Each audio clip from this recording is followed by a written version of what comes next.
Right. So we have a slew of revelations in regards to this NSO group. NSO Group is an Israeli company, and they developed a spyware called Pegasus for mobile phones to hack people's mobile phones, okay? And right now, several outlets, news outlets and journalists in several countries, they collaborated with Amnesty International, and they came up with something called Project Pegasus, right? So Pegasus being the spyware. And they've done forensic analysis and looked at what the Israelis have been doing with this spyware, okay? So I just want to show you very quickly the title here. Forensic Methodology Report, How to Catch NSO Group's Pegasus. Okay, so this is published on 18th of July, 2021. Okay, and I'm just going to read you a little bit.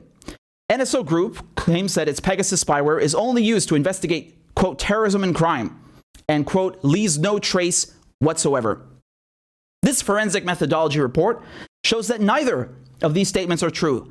This report accompanies the release of the Pegasus Project, a collaborative investigation that involves more than 80 journalists from 17 media organizations in 10 countries, coordinated by Forbidden Stories, with technical support from Amnesty International Security Lab. So when they say 17 media organizations, I mean, we're talking about The Guardian, we're talking about PBS.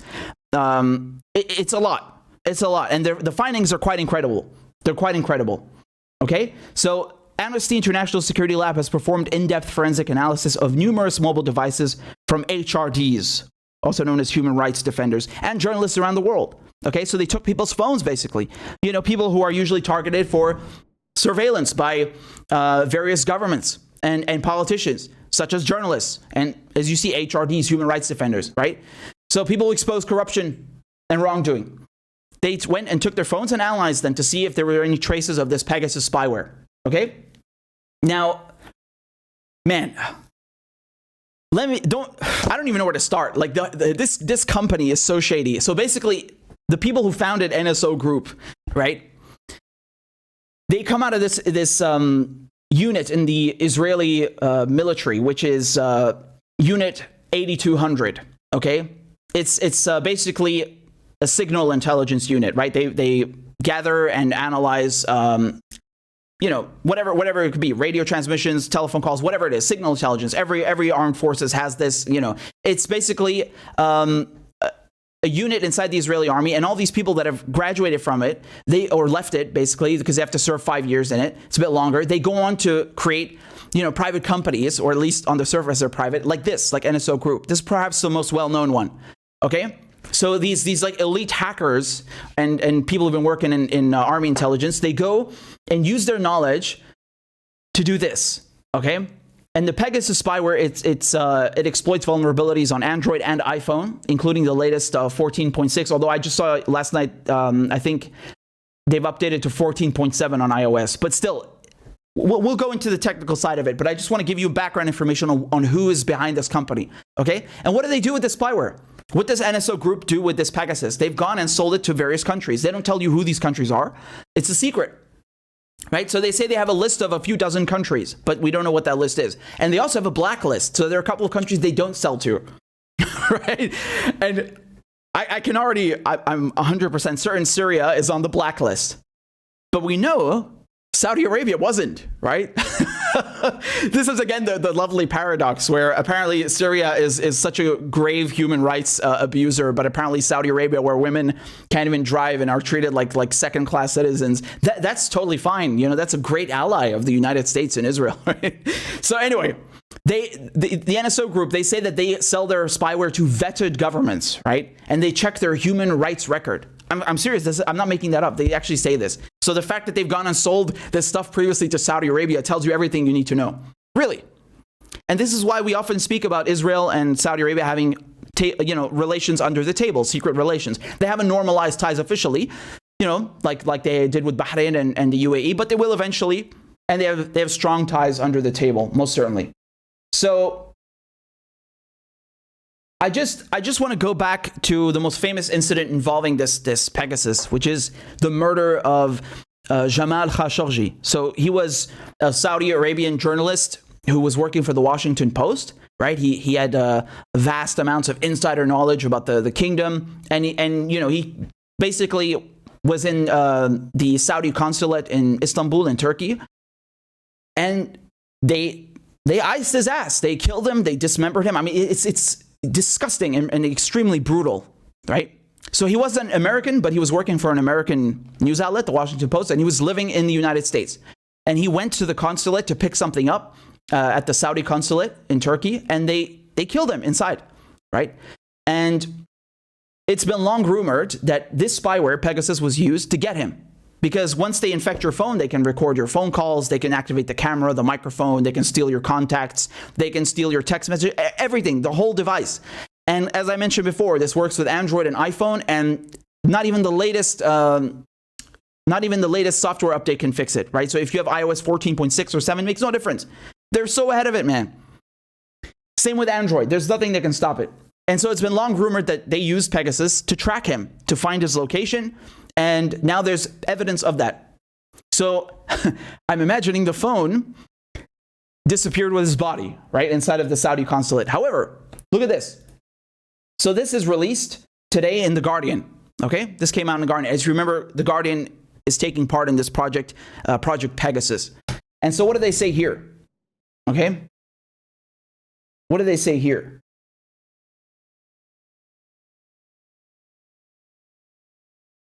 U.S. intelligence agencies, okay, had already concluded that the Saudi Crown Prince, Mohammed bin Salman, was responsible for ordering the murder of Khashoggi, a former Saudi government insider whose criticism of the kingdom's regime in the pages of the Washington Post was seen as a threat to the Saudi heir. So do you remember this report over here from U.S. intelligence agencies? We covered this on the channel. This was released by the Office of the Director of National Intelligence, right? So now that's Avril Haines. She used to be in the Obama administration, and now she is the Director of National Intelligence. She released that report. It's one of the first things that came out. And basically, there's no sanctions on Biden, right? Which is there's no sanctions from Trump or Biden on Saudi Arabia, right? I mean, I'm against sanctions in general because they're siege warfare, right? I can see what they're doing to Syria. It's awful. I can see what they're doing to Iran, to Venezuela.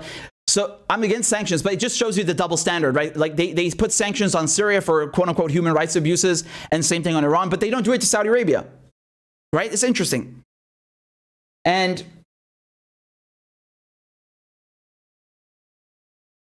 let me just show you what it says here. A team of Saudi agents killed Khashoggi inside the Saudi consulate in Istanbul during his visit there to pick up documents he needed to get married to his fiancée, okay, who later became an outspoken advocate for accountability over his murder. Now let's get to his fiancée, because she was in this clip that was also published yesterday by PBS Frontline. As I told you, they're also part of this project. Let's take a look at this clip, all right?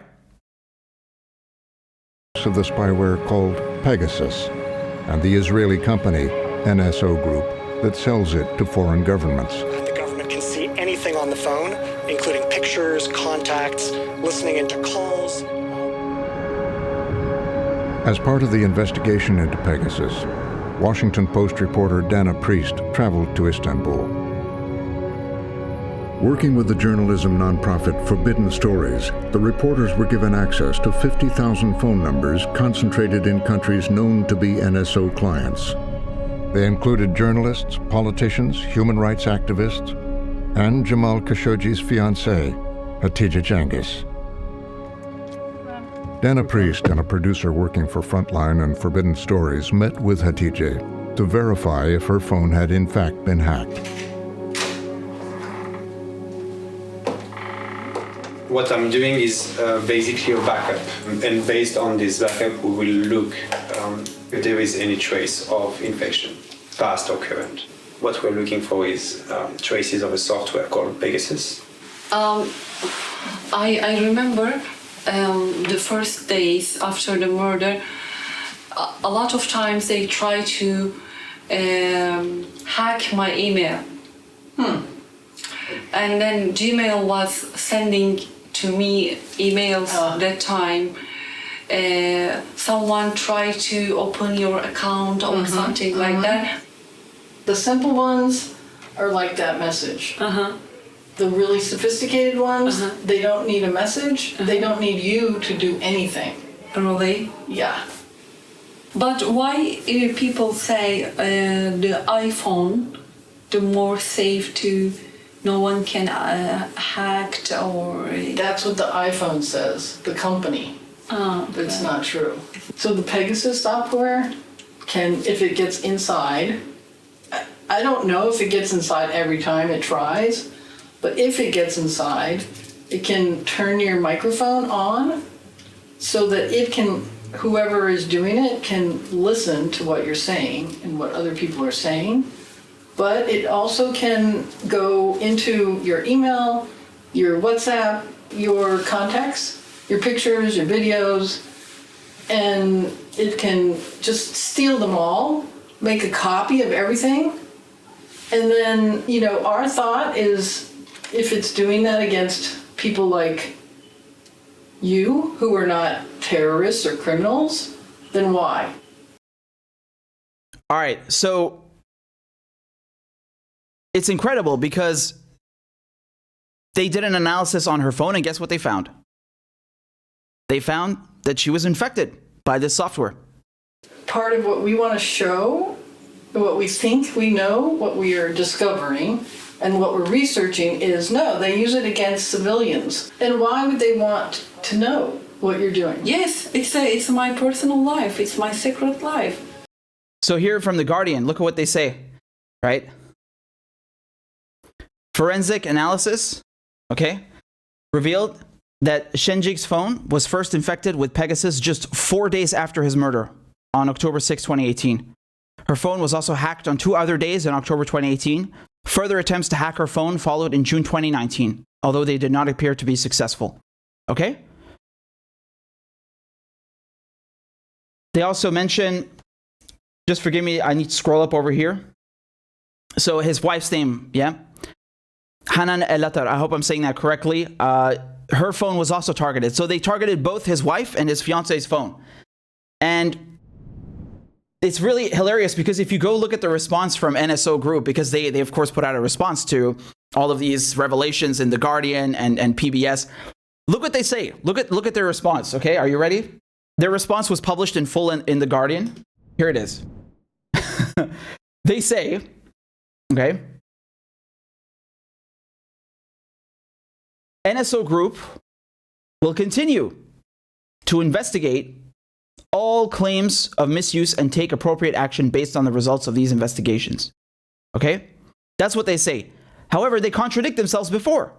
They contradict themselves before. All right? Because up here, they say that NSO does not operate the systems that it sells to vetted government customers and does not have access to the data of its customers' targets.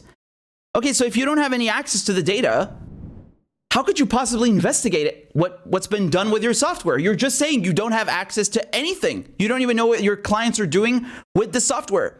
So how did you investigate any misuse? This is incredible, right? So they say NSO does not operate its technology, does not collect, nor possess, nor has any access to any kind of data of its customers. Due to contractual and national security considerations, NSO cannot confirm or deny the identity of our government customers, as well as identity of customers of which we have shut down systems. And here we go. As NSO has previously stated, our technology was not associated in any way with the heinous murder of Jamal Khashoggi. We can confirm that our technology was not used to listen, monitor, track, or collect information regarding him or his family members mentioned in your inquiry. We previously investigated this claim, which again is being made without validation.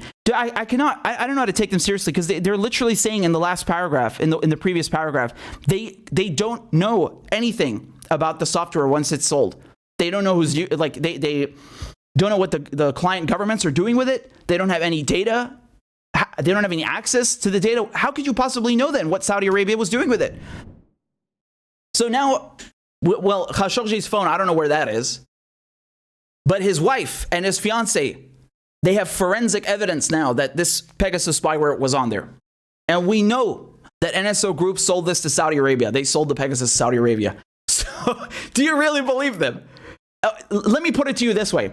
Let's say by some extraordinary chance, Pegasus was not involved in the murder. Like they didn't use it to track his movements to the consulate. They didn't, observe his plans and learn what he was going to do and set up the murder. Let's say Pegasus has nothing to do with it.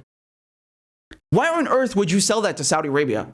Like they say, NSO Group says that they vet their clients before, right? That's what they say. And they said that they checked their human rights record. How did you check Saudi Arabia's human rights record and then deem them a suitable customer for spyware that can be used to hack journalists' phone? Like, on what plane of existence does any of that make sense? I think they're full of it.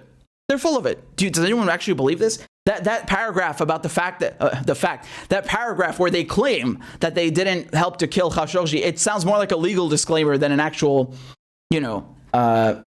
admission to the truth. That's what it is. And here's another one that I don't know, you may or may not have heard about. This is from just a few months ago. This is from December 2020. Look what happened here. Take a look. 36 Al Jazeera journalists hacked using Israeli firm's spyware. Okay? So, watchdog suspects Saudi Arabia and the UAE being behind hacking of 36 journalists earlier this year. This, again, like I said, this came out in December. And when we say watchdog, who are we talking about? So, there's a Canadian company. It's called Citizen Lab, right? Not company, excuse me. They're a group of researchers at the University of Toronto. And they have been tracking this thing from the beginning. They've been really breaking down what Pegasus is doing from the beginning. And they found that journalists at Al Jazeera were also targeted by this. So it's not just about Jamal Khashoggi. This is about, despots and authoritarian governments abusing this tool to hack everyone else, right? And in the case of Jamal, I mean, I really don't think you need to be Sherlock Holmes here, because Project Pegasus have already been Sherlock Holmes for us. They've went and found the evidence. They went and found the forensic evidence on 2 phones, his fiancée and his wife. So a few months on his wife's phone, it was a few months before the murder. And then, as we read now, regarding his fiancée, it was during the same time in October 2018 when they murdered him. So now basically, where they say that his wife's number was also contained in a leak of numbers that was selected by clients of NSO's candidates for possible surveillance. Okay, access to the leak was shared with The Guardian and other media by Forbidden Stories, a nonprofit organization, as part of this project, Pegasus project. Okay, so there's 50,000 numbers in this list. 50,000 numbers. These are just the ones they know of. These are just the ones they know of. And they've been able to tell that these numbers have been targeted by states, countries that have bought this Pegasus software. And I mean, it's absolutely incredible. So let's take a look at the list. Let's take a look at who's been targeted by this. Besides, of course, the journalists at Al Jazeera and Jamal Khashoggi's fiancée and wife. Let's take a look at what else we have over here. So this is also from The Guardian. Again, they've been putting out piece after piece today about this thing. It's really incredible. So let's take a look. At least 50 people close to Mexico's president, right, including his wife, children, aides, doctor, they were included in the list of possible targets, right, when he was an opposition politician. Rahul Gandhi, the most prominent political rival of the Indian Prime Minister, Modi. They also have the daughter of a Rwandan activist, right? Over here, Edward Snowden, I'll get to his commentary in a second. It's really incredible. And as a result, Amazon's stock price fell by 2.4%. And you want to know what's even funnier? You want to know what's even funnier? It turns out that the spyware, the Pegasus spyware, was using Amazon cloud service to execute some of the attacks, right? So just so you guys understand, the problem with this Pegasus thing is that the spyware, is that in some cases, it needed the user to interact with it. So you would get a text message and, it's basically a phishing attack or a social engineering attack. Like, you would think it's from someone you know or it's something important. You would click on the link and then your phone would be hacked. There's another case of Pegasus being able to hack your phone with just one missed call on WhatsApp. Now, that does not require any user interaction, okay?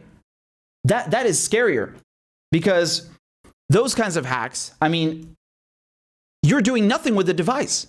There's zero interaction with the device. And it's just infected with the malware, with the spyware. It's incredible. It's really incredible. And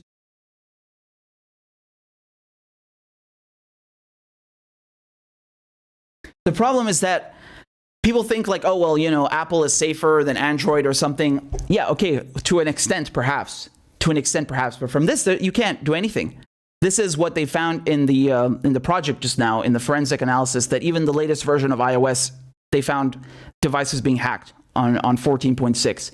And since 14.7 just came out, I doubt Apple has had any time to fix it. This is, again, the problem. It's not like Apple knows what to go fix. It's not like Samsung or Google, they know what to go fix. Because they have things called zero-day exploits. So a zero-day exploit is an exploit that no one knows about. Right? It's like if you build a house and then, the house is made out of, titanium. It's well fortified. The windows have bars on them. And then you forgot about a little hole maybe in the basement or something where someone can get in. Right? It's something that you don't know about. So whoever designed the software or the mobile phone manufacturer, these are exploits. These are security vulnerabilities they don't know about.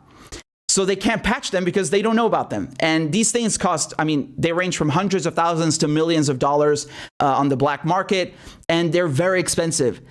So when we saw the Israelis hacking Iran's nuclear program, the centrifuges that they were trying to sabotage with these Siemens logical controllers, they used a zero-day exploit. They used actually several of them. So you can see right away that this is a government behind that, because no one has millions of dollars lying around to just go and get zero-day exploits, and also these certificates from Microsoft. So I've told you about 0 Days, great documentary, you should watch it. So these exploits, unfortunately, even you might catch one or two, but they hoard them. And if you go read the Vault 7 leaks from WikiLeaks, the CIA, they also hoard these zero-day exploits. So there are things that can never be updated, really, because no one knows about them, to update them in the first place, or to patch them, rather. Over here, Edward Snowden, I want to read to you his reaction to these NSO, this Pegasus project analysis of NSO Group's spyware. And he said that, it's probably the biggest leak this year, the biggest story this year. And what did he say in The Guardian, right?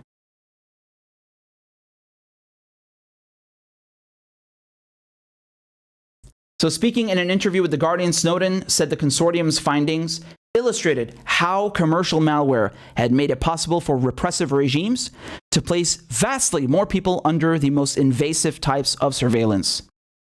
For traditional police operations to plant bugs or wiretap a suspect's phone, law enforcement would need to, quote-unquote, break into someone's house or go to their car or go to their office, and we like to think they'll probably get a warrant, he said. But commercial spyware made it cost-efficient for targeted surveillance against vastly more people. Quote, if they can do the same thing from a distance with little cost and no risk, they begin to do it all the time against everyone who's even marginally of interest, quote-unquote. Right? So the problem here, as he goes down to say there, if you don't do anything to stop the sale of this technology, it's not just going to be 50,000 targets, like we're talking about the 50,000 targets in the list. It's going to be 50 million targets, and it's going to happen much more quickly than any of us expect. Right?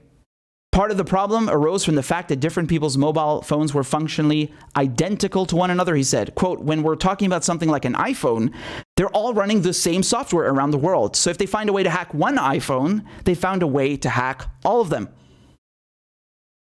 He compared companies commercializing vulnerabilities in widely used mobile phone models to an industry of infectioneers deliberately trying to develop new strains of disease. I think it's a perfect analogy because, the NSO Group and other companies like them, they're not like, white hat hackers. They're not trying to find security vulnerabilities and then show them to, big software designers and engineers and trying to help them patch them. No, they're going looking for them so they can sell them to governments that kill journalists and target activists and target politicians and you name it.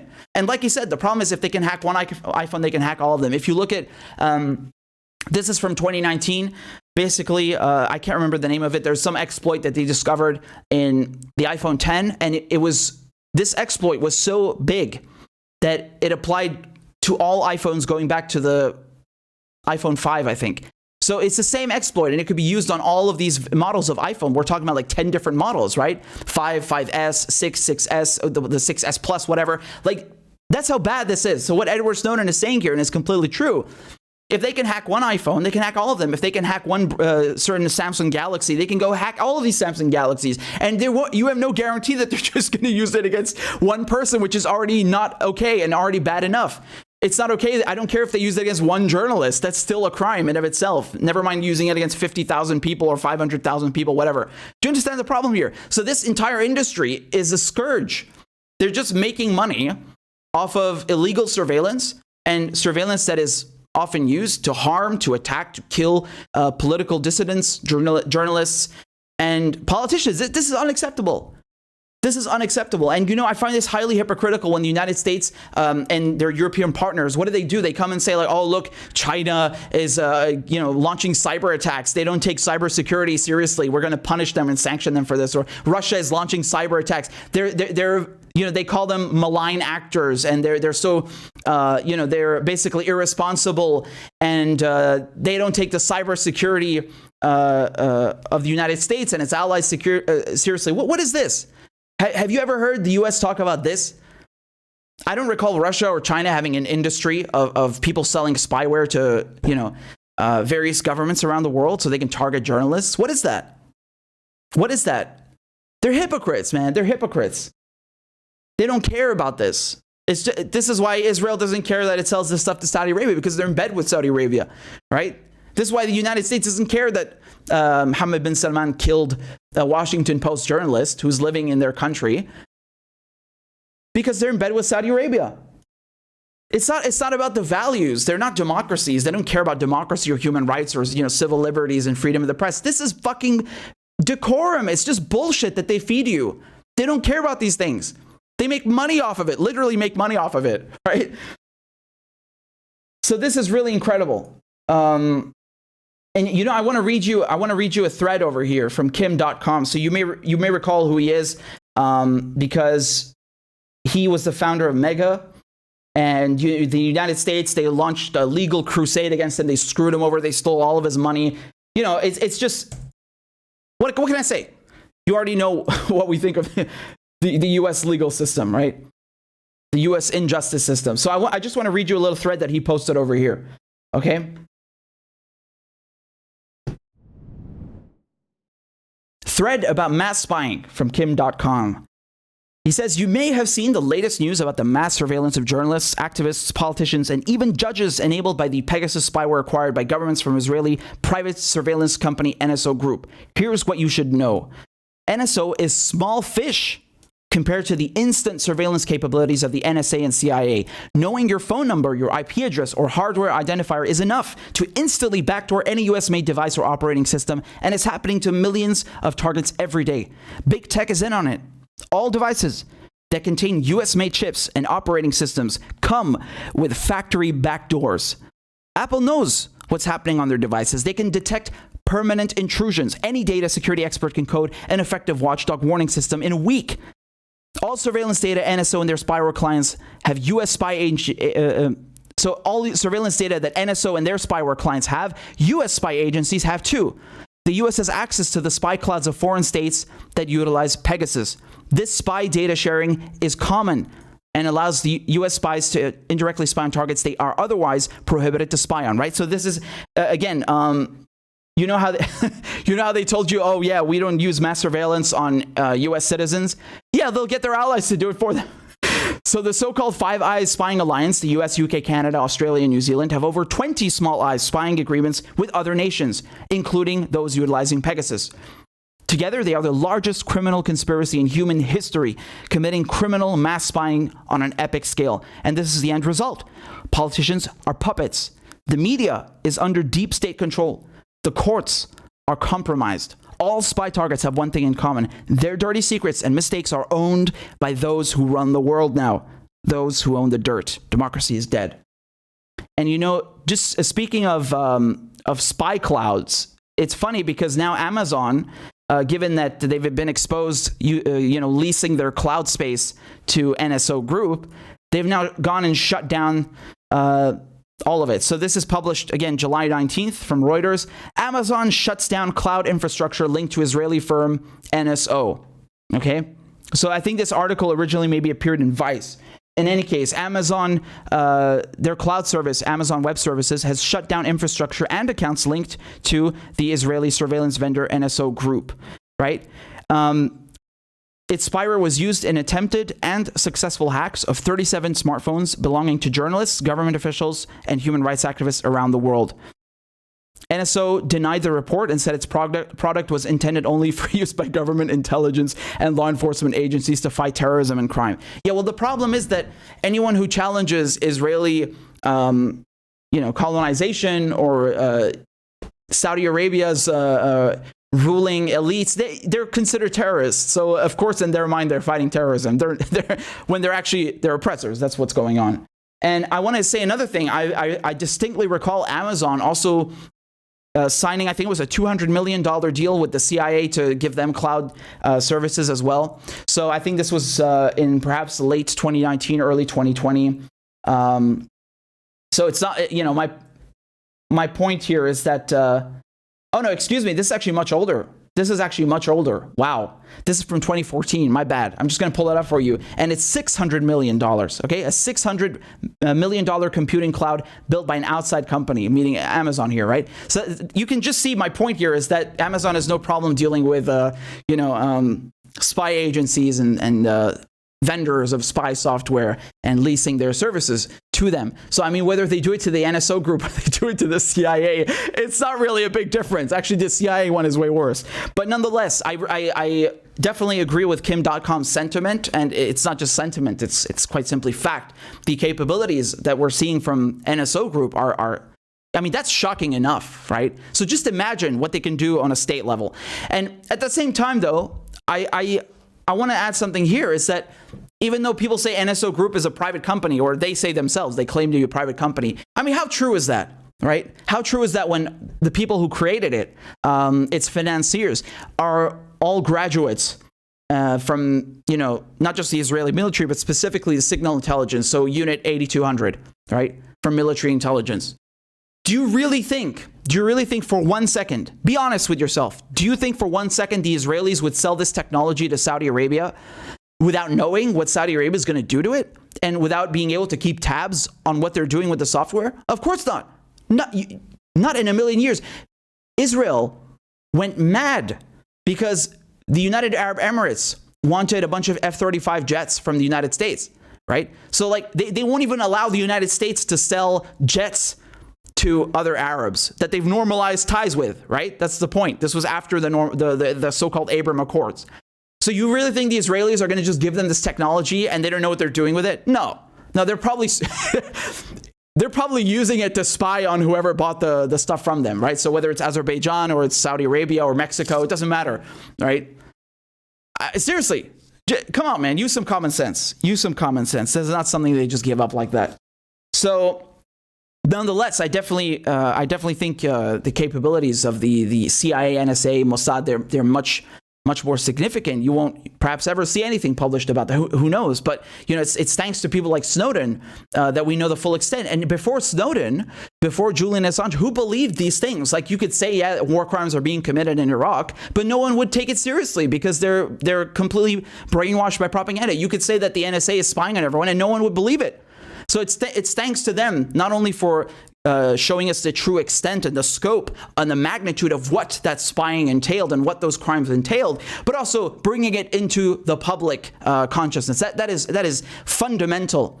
That is fundamental. It's priceless, truly priceless. So they've really done a huge debt of society owes them a huge debt of gratitude. They've done a great service to society, and I don't just mean American society. I mean all over the world, truly.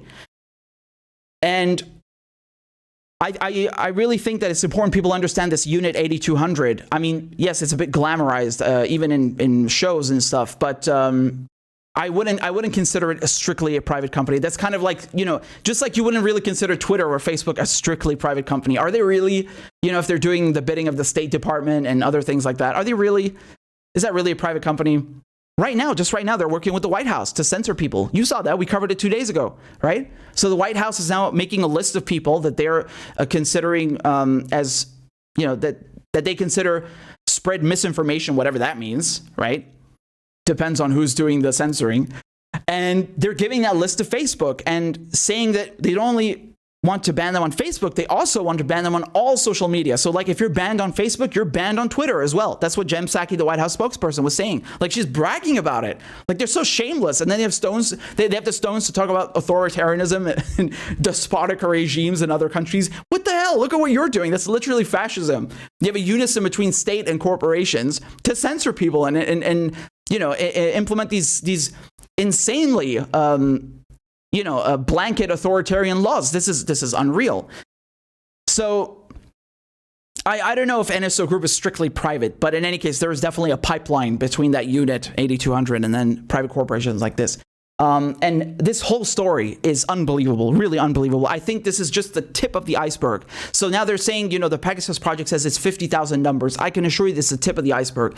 And they have a list of, I think it was 11 confirmed countries, right? So they had a map showing the countries where Pegasus was operating, where they had, the NSO Group had sold the spyware. And